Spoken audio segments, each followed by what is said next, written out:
안녕하세요. 저는 60대 초반의 아들 둘을 둔 주부입니다.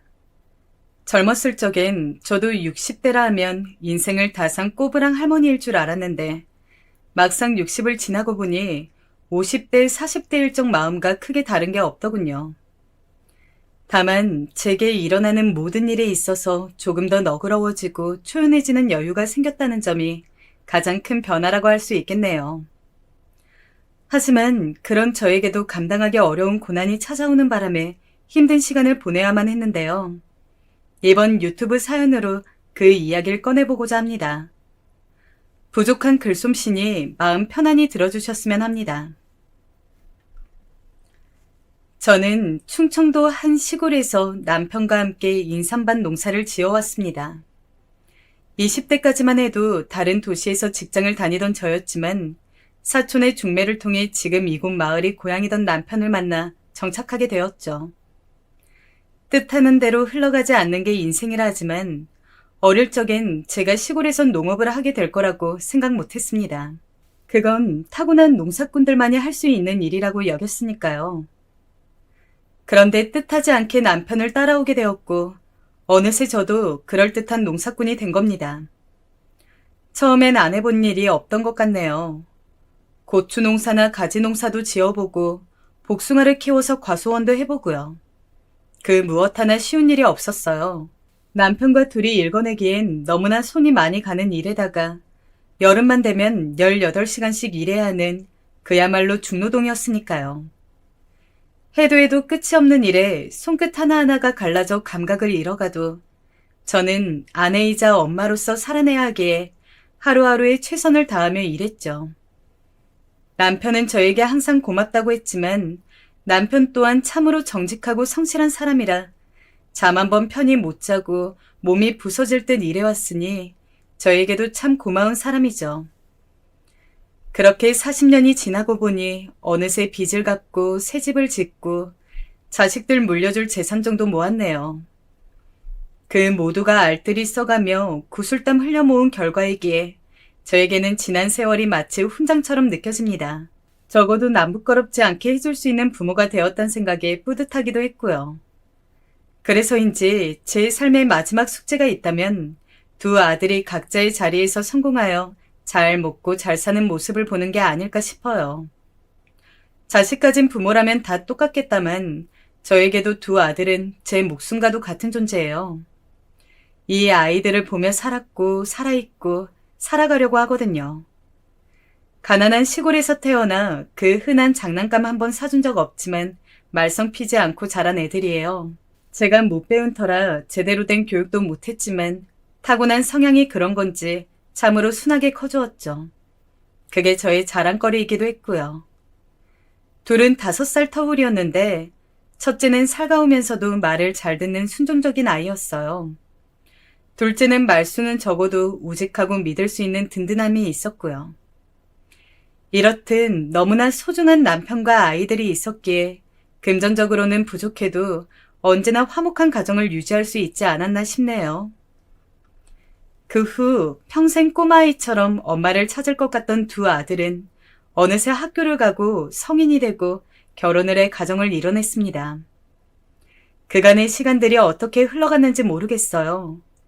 시간은 나보다 아들들에게 더 빨리 적용되는 게 아닌가 싶었죠. 어느새 그 둘이 각각 한 가정의 가장이 되어 있었으니까요. 첫째는 비교적 빨리 회사에 취직해 다른 부서에서 디자이너로 일하던 며느리와 만나 1년 반 전에 결혼해서 서울에 살고 있어요. 시험을 보고 경찰이 된 둘째도 예비 며느리와 이제 곧 결혼을 앞두고 있네요. 둘째는 근처 시내에서 일하고 있으니 더 자주 보는 사이이기도 하고요. 첫째가 30살이 되던 해 처음으로 결혼하고 싶다며 여자친구를 집으로 데려온 날이었어요. 그날따라 저는 유독 긴장을 많이 했었습니다. 혹여나 시골에 대한 안 좋은 시선으로 인해 우리 집에 들어오길 꺼려하면 어떡할까? 우리가 세련되지 않은 사람이라 아들과 결혼하길 싫어하면 어떡할까? 여러 걱정이 들더군요. 하지만 그런 걱정은 기우였던 듯이 그 아이는 특유의 명량함으로 우리를 친절히 대해주었죠.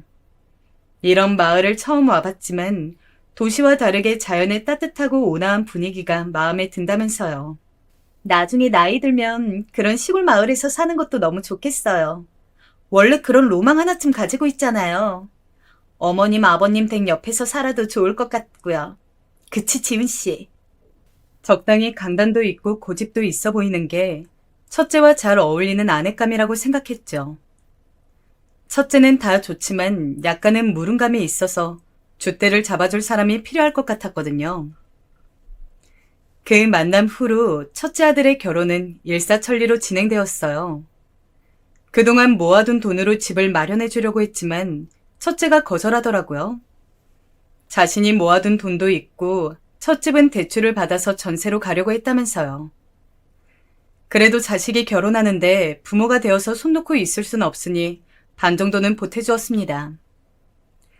첫째는 너무나 미안하면서도 고마워하며 꼭 갚겠다고 했지만 어차피 자식들에게 나누기 위해 모아온 돈이라 전혀 아깝지 않았습니다. 오히려 제 계산보다 한참 적은 금액을 지원해준 터라 나이가 더 들고 나면 가게라도 차릴 목돈을 물려주기로 염두에 두었죠. 둘째는 사실 결혼을 안 할 줄 알았어요. 워낙 애가 숫기가 없어서 연애와는 담을 쌓았거든요. 그런데 중학교 동창을 다시 만나더니 이렇게 식을 올리게 된 거예요. 그 사람이 누구든 간에 둘째가 함께할 반려자가 생겼다는 것만으로도 저는 정말 행복하더군요. 결혼이 삶의 종착역은 아니지만 그래도 내 자식들만은 일생이 외롭지 않도록 결혼하는 걸 봐야 마음이 편할 것 같았거든요. 어찌됐건 여기까지가 제가 걸어온 길고도 짧은 길이에요. 고단한 삶이었지만 순탄하다면 순탄한 일상이기도 했죠.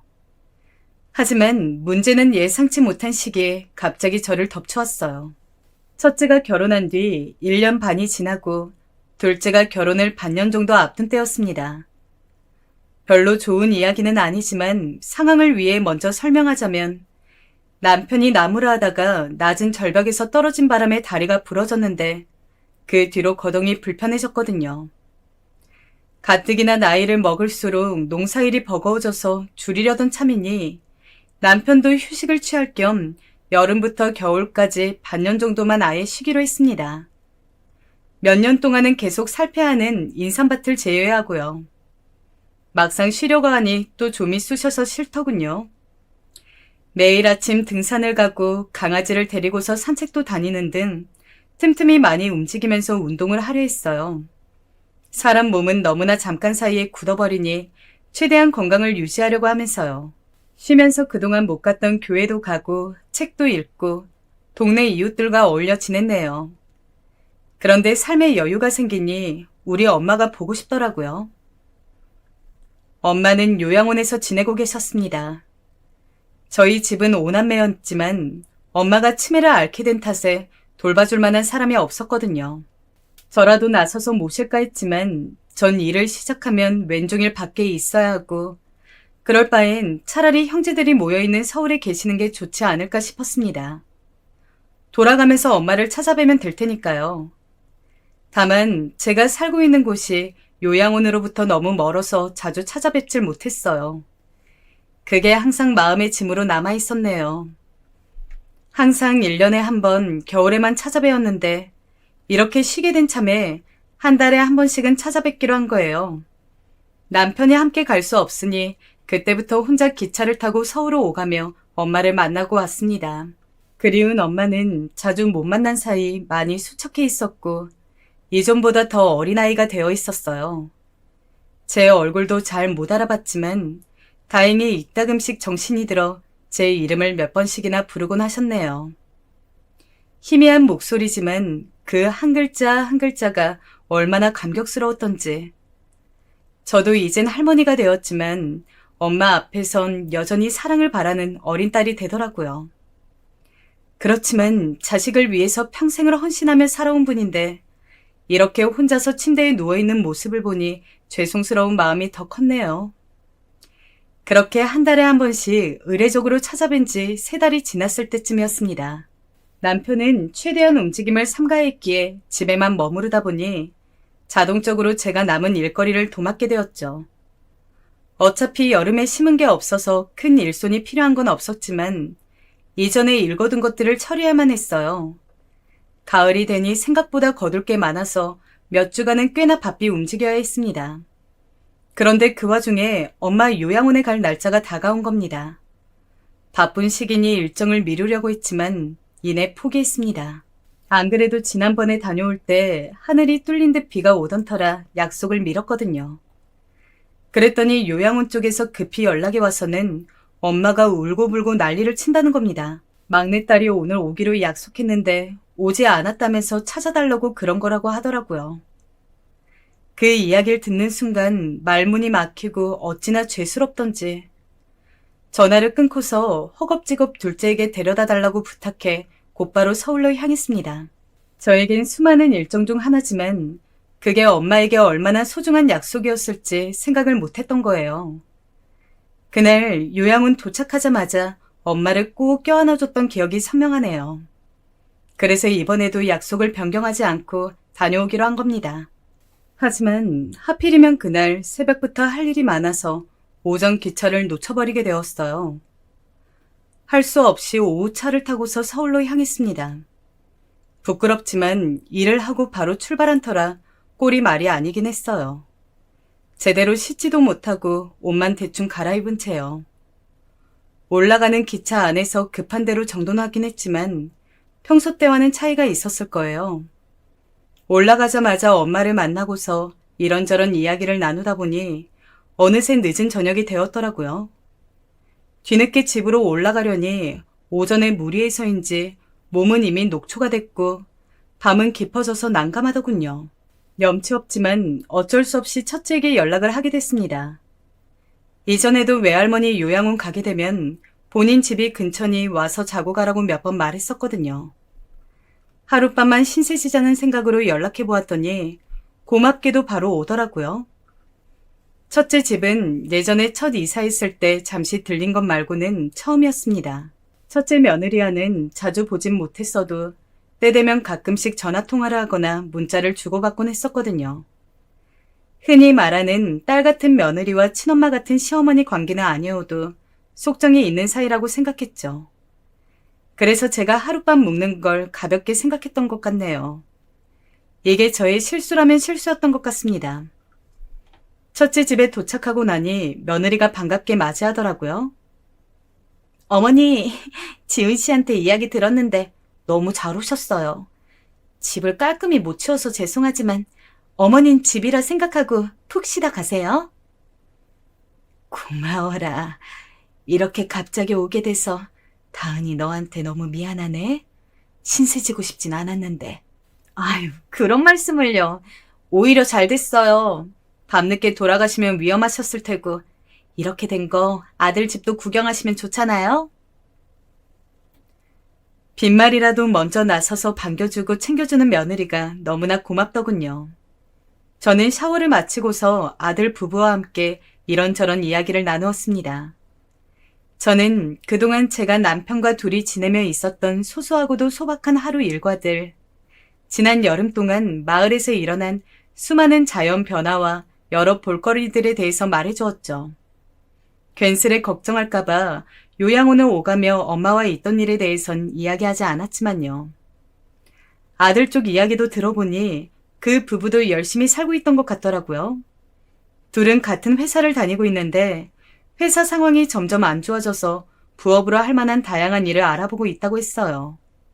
며느리가 인테리어 일을 하니까 그 전공을 살려서 카페 창업 쪽으로 생각한다고요. 그저 나이든 시골 할머니로서 아들과 며느리가 하는 이야기가 무슨 말인지 정확히 알아듣진 못했지만요. 이런저런 생각이 많은 것 같기에 먹고 사는 걸 걱정하는 건 모두가 같은 고민이니 제가 해줄 수 있는 조언을 해주기로 했어요. 대화 중간중간 둘째가 하고 있는 일에 대해 묻기도 했지만 저도 자세히는 몰라서 대답해주긴 어려웠어요. 며느리가 말하길 도련님은 말투가 너무 딱딱하고 경직돼서 대하기 어렵다고 하더라고요. 살가운 첫째와는 전혀 다르다면서요. 그때는 몰랐지만 아마도 둘째 험담을 하고 싶어 했던 것 같네요. 저의 눈치 없음이 이렇게 또 상황을 모면하는 데 도움이 된 것 같네요. 그렇게 반가운 만남도 잠시 저는 고단한 몸을 이끌고 이만 잠에 들기로 했습니다. 아들 부부에겐 깜빡하고 말 못했지만 내일 일찍 내려갈 예정이었거든요. 남편이 걱정돼서 오래 자리를 비울 수가 있어야 말이죠. 아들이 안내한 빈 방에 가서 남편에게 안부 전화를 했어요. 그리고선 누웠는데 잠자리가 낯설어서 그런 건지 몸은 피곤하지만 막상 잠이 안 오더라고요. 그렇게 한참을 뒤척이다가 목이 타서 물이나 마실까 싶어 거실로 나왔어요. 내일 출근할 텐데 혹여나 저 때문에 깰까 주변을 더듬거리며 조심히 걸어갔죠. 그런데 안방 쪽에서 말다툼하는 소리가 들리는 겁니다. 내가 낄 일은 아니다 싶어서 모른 척하고 컵에 물을 따르고 있었어요. 물이 은은하게 조르륵 떨어지는데 그 소리 사이로 며느리의 한마디가 들린 겁니다. 작은 목소리였지만 너무나 선명하게 들려왔어요. 그래서 어머님은 언제 간대? 저는 설마 제 이야기인가 싶어서 천천히 안방 쪽으로 걸어갔습니다. 그냥 끝까지 모른 척했다면 그 후엔 지금과 아예 다른 상황이 펼쳐지고 있을지도 모르겠네요.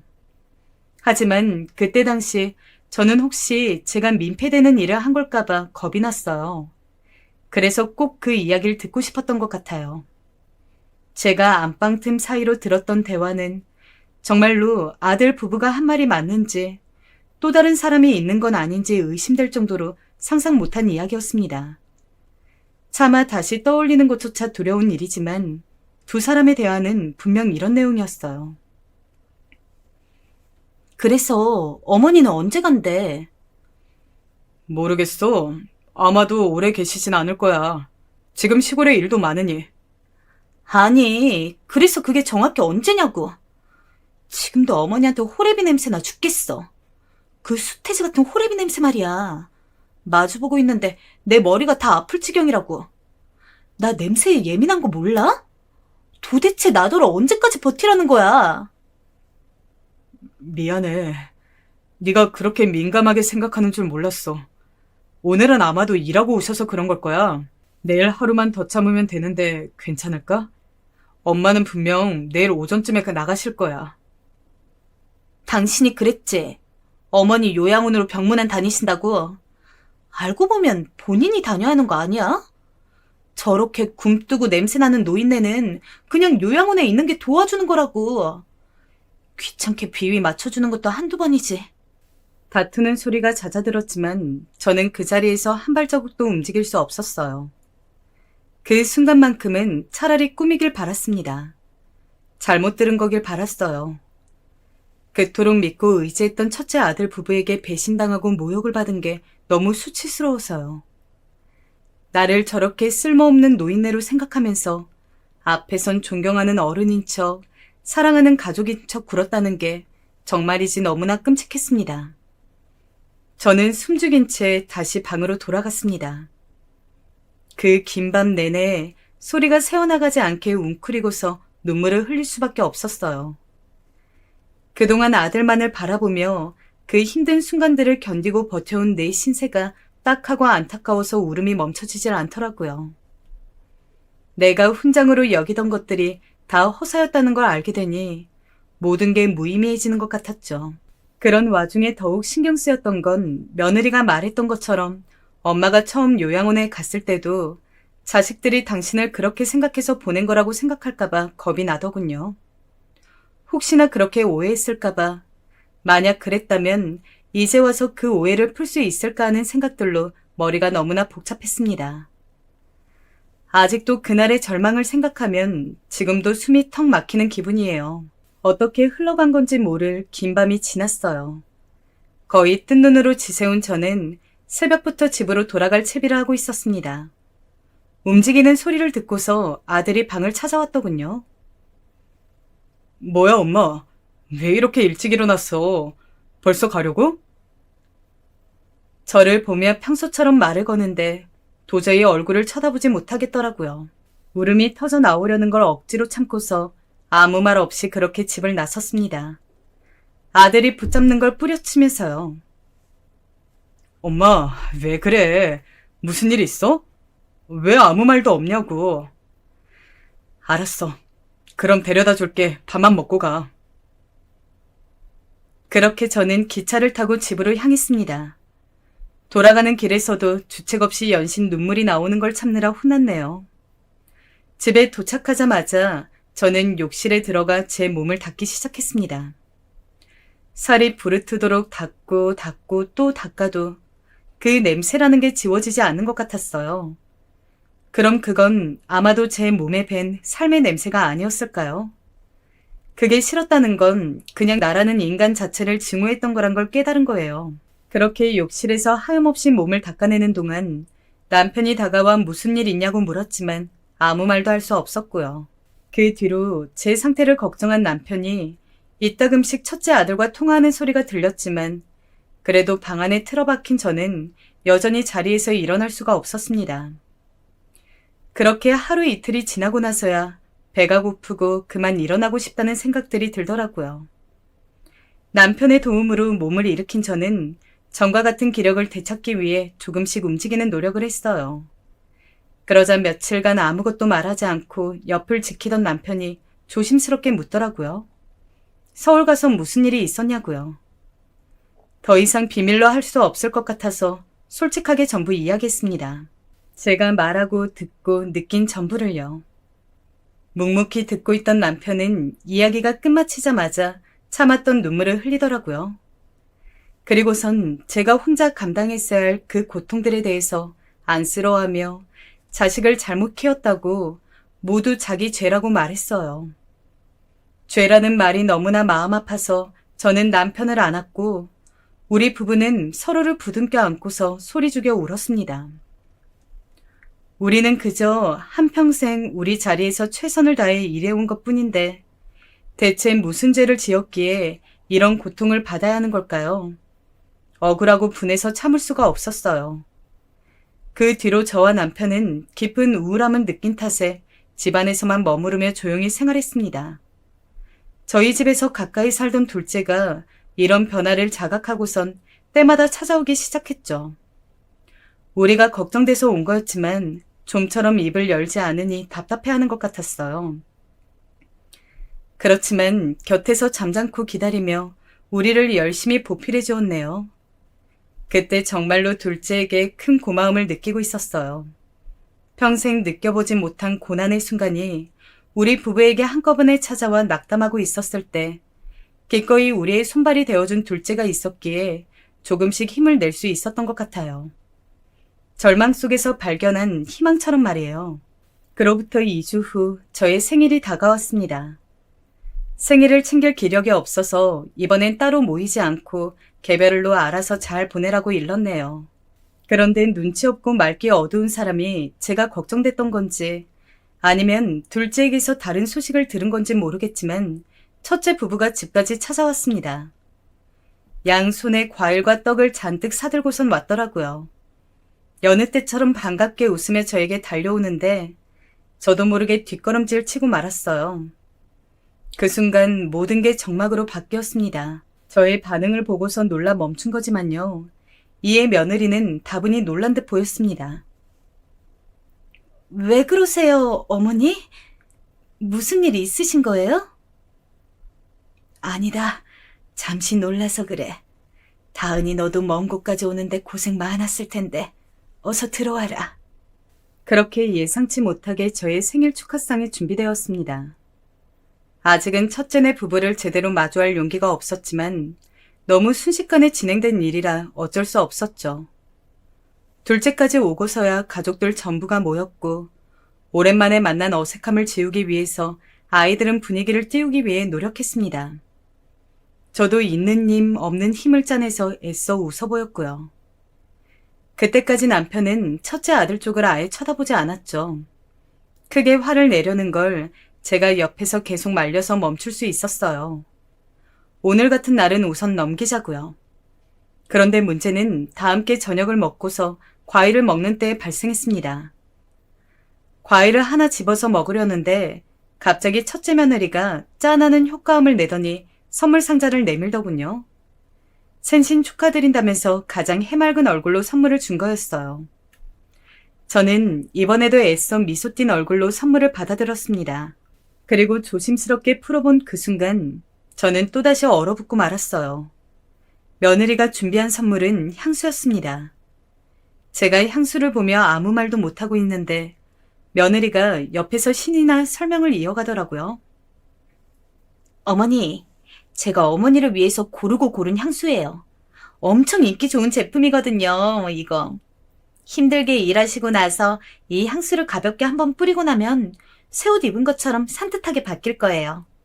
어때요? 좋죠? 그렇게 말하는데 한편으로는 그때 아들 집에서 들었던 목소리가 같이 떠오르더라고요. 지금도 어머니한테 호레비 냄새나 죽겠어. 그 수태지 같은 호레비 냄새 말이야. 마주보고 있는데 머리가 다 아플 지경이라고. 나 냄새에 예민한 거 몰라? 저는 그 어지러운 목소리들을 더 이상 참지 못하고 향수가 담긴 상자를 바닥에 던져버렸습니다. 첫째와 둘째 며느리와 남편은 그 자리에 굳어서 얼어붙어 버렸죠. 그리고서 저는 여태껏 너무나 물어보고 싶었지만 다시는 아들 얼굴을 보지 못하게 될까봐 차마 묻지 못했던 것들을 며느리를 향해 소리쳤어요. 제발 그만해라. 다은이 너 내가 호레비 냄새 나서 향수 준 거니? 네 눈에 나는 구역질 나는 병균 덩어리니까 이렇게라도 악취를 지우고 싶어서 선물해 준 거야? 너무 고맙다. 네 마음이 잘 느껴져. 겉으로 웃으며 헤헤거리면 네 까만 그 속내가 안 보이니까 모든 게 만만하지? 그러니까 시어미인 나를 어떻게 이렇게 기만한 거 아니냐? 제 악에 바친 외침에 며느리는 놀라서 아무 대꾸도 하지 못하더라고요. 그 와중에 첫째 아들만이 뛰어와서는 제 손을 부여잡고 말하길.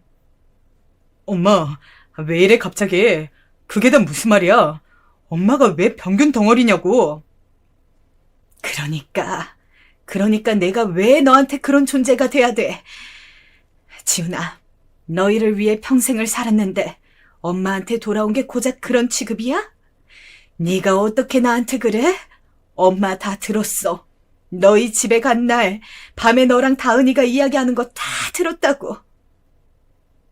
다 들었다고? 정말 그때 다 들은 거야, 엄마? 이런 생일상이 무슨 소용이고 생일 선물이 무슨 소용이니? 엄마 마음을 갈길갈길 찢어놓고선 태어난 나를 축하해주겠다고? 너희 때문에 처음으로 난 태어난 걸 후회하게 됐는데 이럴 거면 차라리 요양원에 맡기지 그래? 더러운 짐짝 취급받느니 그게 훨씬 더 사람 사는 것 같겠네. 아들은 더 이상 아무 말도 하지 않았습니다. 그래요. 자기가 사람이라면 어떤 대답도 할 수 없었겠죠. 제 울부짖음에 둘째는 어느 정도 상황 파악이 된 듯 아직도 제 손을 붙잡고 있는 첫째를 제게서 떨어뜨려 놨습니다. 남편은 아들과 며느리에게 크게 호통치며 꾸짖는 것 같았어요. 그러자 며느리가 그제야 저에게 와서 말하더라고요. 죄송해요, 어머니. 들으라고 한 이야기는 아닌데 들으셨다니 우선 사과는 드릴게요. 그런데 솔직히 어머니도 너무한 거 아니에요? 그날도 저희 상황 어려운 거 말했는데 끝까지 도와주겠다는 말씀 한 번 없었잖아요. 하다 못해 가게 여는데 필요한 거 없냐고 묻지도 않고 열심히 하면 때가 온다니 이딴 영양가 없는 말만 하셨잖아요. 저도 알아요. 어머니 지금 경제적으로 우리 도와주고도 남을 만큼 모아두신 거요. 그럼 대놓고 돈을 달라 했으면 그게 더 나았을까요? 그럼 그거대로 싫으셨겠죠. 제가 그동안 시댁에 못한 게 뭐 있는데요? 저 원래 그런 성격 아니에요. 살갑게 밟고 엉겨붙는 그런 성격 아니라고요. 그렇게 노력했는데 어머니는 우리를 위해서 해준 게 대체 뭐가 있냐고요? 이 광경을 바로 옆에서 지켜보던 첫째는 저와 며느리 사이에 서서 싸움을 말리지도 멈추지도 못한 채 안절부절 못하고 있었어요. 그 모습을 보며 아, 저래서 그동안 붙잡혀 살았구나 싶더라고요. 그게 너무나 한심해서 도저히 아들을 쳐다볼 수 없었네요. 결국 돈 때문에 나한테 애쓴 거라는 거지? 그 몇 푼 얻고 싶어서 네 자신도 속이고 여태껏 거짓으로 우리 가족을 대했다는 거 맞지? 어머니가 시골에만 계셔서 세상 물정을 잘 모르시나 본데 사람은 누구나 목적이 있으니까 행동하고 태도를 취하는 거예요. 그러니까 그날 처음부터 너그럽게 도와주셨으면 이런 사단 안 났을 텐데 돈을 쥐고서 줄 듯 말 듯 행동하니까 안 넘... 그 말이 끝나자마자 남편이 아들의 뺨을 아주 세게 연달아 3번 때렸습니다. 그 커다란 소리에 놀라서 우리 사이에 일순간 또다시 적막이 찾아왔죠. 아버님, 지금 뭐 하시는 거예요? 이 사람 뺨을 때린 거예요? 네가 맞지 않았다고 해서 서운해할 필요 없다. 너는 남의 집 딸이니 우리 집 자식을 때린 거지. 이유는 3가지다. 지혜미가 며느리랍시고 들어온 애한테 욕을 듣고 있는데도 멍청하게 서서 말리지도 못했으니 때린 거고, 엄마가 피눈물을 흘리게 했으니 때린 거고, 이제 앞으로 이딴 나약하고 우유부단한 자식을 봐줄 일이 다신 없을 테니 마지막으로 때린 거다. 이젠 정말로 끝이니 이만 나가라. 남편의 말에 아들은 울음을 터뜨리면서 그제야 잘못했다고 말하더라고요. 그러자 며느리가 일어나서 아들을 억지로 일으켜 세워서 나가버렸습니다. 아들은 멍청하게도 또다시 질질 끌려가고요. 아무래도 거부할 수 없는 무언가가 있는 것처럼 아들은 며느리를 따랐습니다. 둘 사이에 어떤 이야기가 오가고 어떤 위로와 명령을 주고받았는지는 몰라요. 다만 두 사람은 그렇게 건너올 수 없는 강을 떠났고 가족으로서 끝을 맞이한 겁니다. 물론 피가 섞인 아들과 그렇게 말처럼 쉽게 절연을 할 수는 없겠지만 이번 일로 인해서 저는 마음의 문을 닫아버리고 말았거든요. 늘 순종적이고 순진했던 첫째는 이제 정말로 아내를 선택을 한 거겠죠. 그동안 무슨 일이 있었던 거예요? 힘드시겠지만 저한테도 말씀해 주세요, 엄마, 아빠. 둘째가 그제서야 무슨 일이 있었는지 진위를 물었어요. 저는 첫째 집에서 겪었던 일을 전부 말해주었고 그동안 남편과 어떤 마음으로 지내왔는지 말해주었습니다. 그러자 둘째는 아무 이야기 없이 저를 꼭 안아주었어요.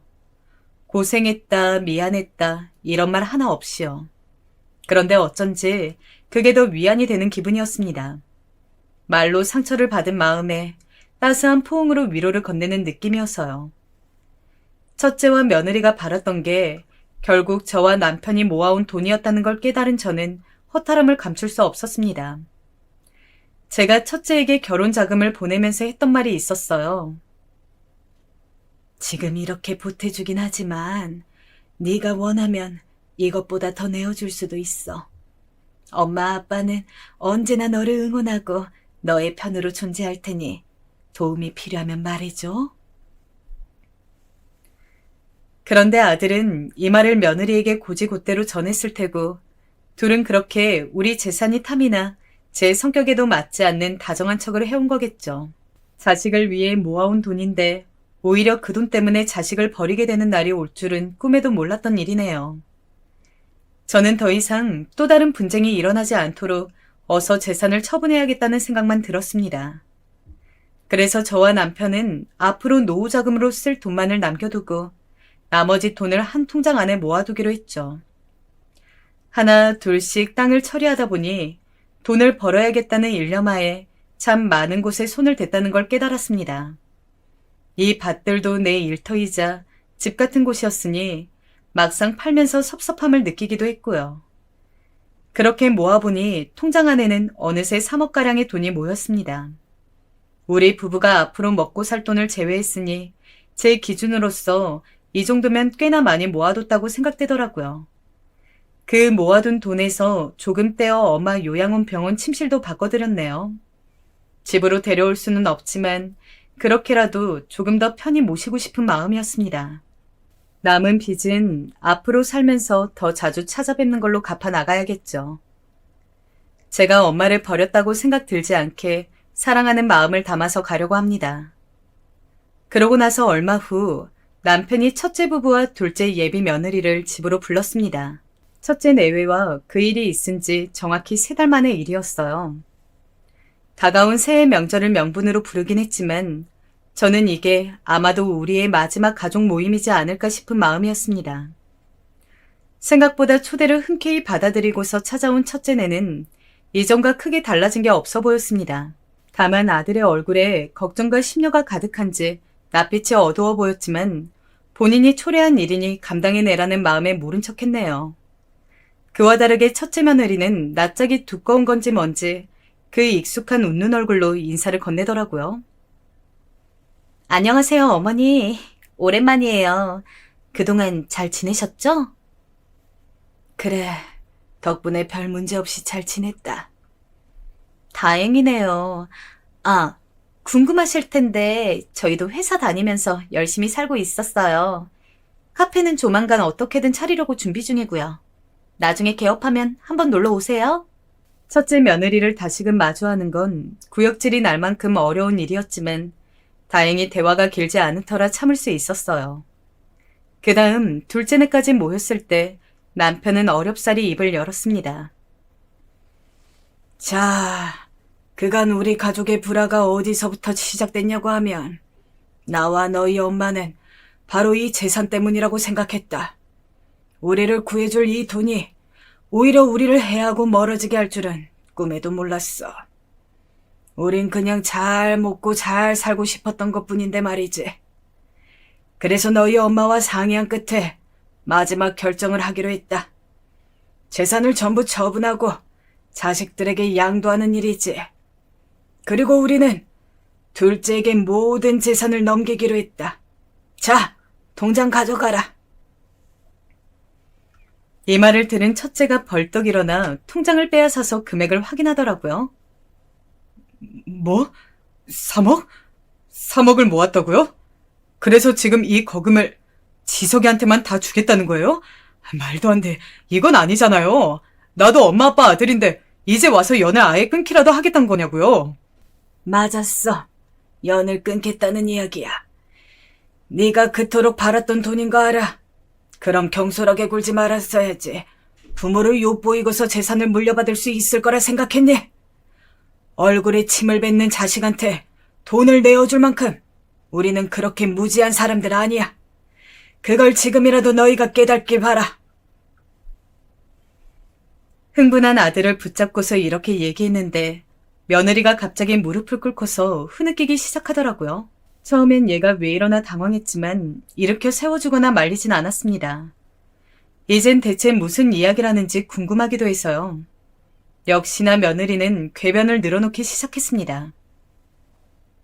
어머니, 아버님, 일단 결정하셨다면 돈이 얼마든 원하는 대로 처리하세요. 저는 저에게 주어진 상황 속에서 열심히 살아가면 되니까요. 그런데 저는 사실 저번에 일을 오늘 꼭 사과드리고 용서를 구하고 싶어서 온 거거든요. 그것만은 알아주셨으면 좋겠네요. 어머님 이야기를 했던 것도 전부 진심이 아니었고 어쩔 수 없는 상황이 만들어낸 저의 오만함 정도로 받아들여 주셨으면 좋겠어요. 예, 다은아. 나는 어쩔 수 없니, 오만함이니 그런 말들 어려워. 그래서 그냥 그게 너의 진심이라고 생각하려고. 그리고 돈은 욕심 없다는 말로 들리니 다행인 것 같네. 우린 모든 땅을 팔아 번 돈이 다 저기 있거든. 지석이 결혼 자금으로 알뜰히 잘 쓸 수 있도록 옆에서 응원만 해줘. 이 말을 듣자마자 며느리 얼굴이 울긋불긋해지더니 또다시 첫째를 데리고 나가려 하더라고요. 그런데 이번엔 첫째가 나가지 않고 버티는 겁니다. 글쎄, 정과는 정반대의 상황이었네요. 나가려면 당신 혼자 나가. 나 여기 있을게. 이렇게 못 나간다고? 당황한 며느리가 첫째를 억지로 끌고 나가려 했지만 첫째는 이 예상치 못한 상황에 흥분한 건지 꿈쩍도 하지 않은 채 남편에게 따지고 있었죠. 저는 부엌에 가서 물을 떠와 첫째 얼굴에 부어버렸습니다. 아무리 돈에 눈이 멀어도 그렇지 이제는 한 명만 남은 네 편까지 외면할 거냐고요. 첫째는 그제야 정신을 차렸는지 아무 말 없이 젖은 얼굴만 닦다가 이내 빠져나갔습니다. 둘째와 예비 며느리만이 그 아수라장이 된 자리를 조용히 정리했고요. 한바탕 난리가 지나고 나자 거짓말처럼 평화가 찾아온 듯 했어요. 저와 남편은 매일 손을 잡고 뒷산을 걷는 운동을 하기 시작했습니다. 그러다 보니 남편의 거동도 조금씩 편해지기 시작하더라고요. 그 시간 동안 대화할 기회도 늘어나면서 남은 노년을 즐기기 위해 각자의 꿈에 대해 몇 날 며칠 이야기하기도 했어요. 최근에는 함께 집에서 골프를 배우기로 했는데 과연 그게 될런지는 모르겠네요. 아, 둘째는 무사히 결혼을 했습니다. 너무 멋진 신랑과 너무나 아름다운 신부였죠. 누구보다 기쁜 마음으로 축하해 주었는데 두 사람은 왠지 저와 남편처럼 평생 서로 아껴주며 살아갈 것이란 예감이 들어요. 이번 예감은 저번과 다르게 분명합니다. 그런데 혼자서 모든 재산을 물려받아서 그런지 둘째가 자꾸 남편과 저를 모시고 살겠다고 하더라고요. 고맙지만 저희는 한사코 거절했습니다. 괜히 한 지붕 아래 둘째네 눈치를 사서 볼 거 있나요? 나이가 들었다 해도 꼭 자식에게 기대어 살라는 법은 없으니까요. 한 차례 위기를 겪고 난 우리 부부는 이제야말로 일상의 행복을 온전히 받아들일 준비가 되어 있다고 생각해요. 그리고 첫째는 이혼을 했다고 들었어요. 카페를 창업하는데 자금이 부족하니 의견 충돌이 일어나고 결국 크게 싸운 후에 이혼했다고요. 우리와 그런 일이 있고 나서부터 싸움이 잦았다고 하니 둘의 의견도 100% 맞는 건 아니었더라고요. 그 두 사람이 헤어지고 나면 첫째 혼자서 단 한 번은 우리를 찾아오지 않을까 싶었는데 아직까진 오지 않네요. 하지만 멀지 않은 시간 내에 오게 될 거라고 믿어요. 저도 아들을 다시 아들로 받아들이기까지 마음의 문을 여는 건 너무나 오랜 시간이 걸리겠지만 그럼에도 아들이 먼저 손을 내민다면 엄마로서 잡아줘야 할 것 같습니다. 나에게 실망과 상처를 안긴 자식이지만 나를 버리지 않았다면 치유의 희망은 언제나 존재하니까요. 저의 사연 재밌게 들으셨나요? 이 짧은 시간 동안 정신을 못 차릴 만큼 정말 많은 일이 있었는데요. 남은 시간을 온화하고 평화롭게 보내라는 의미로 미리 아픈 채찍을 맞은 거라 생각하려고요.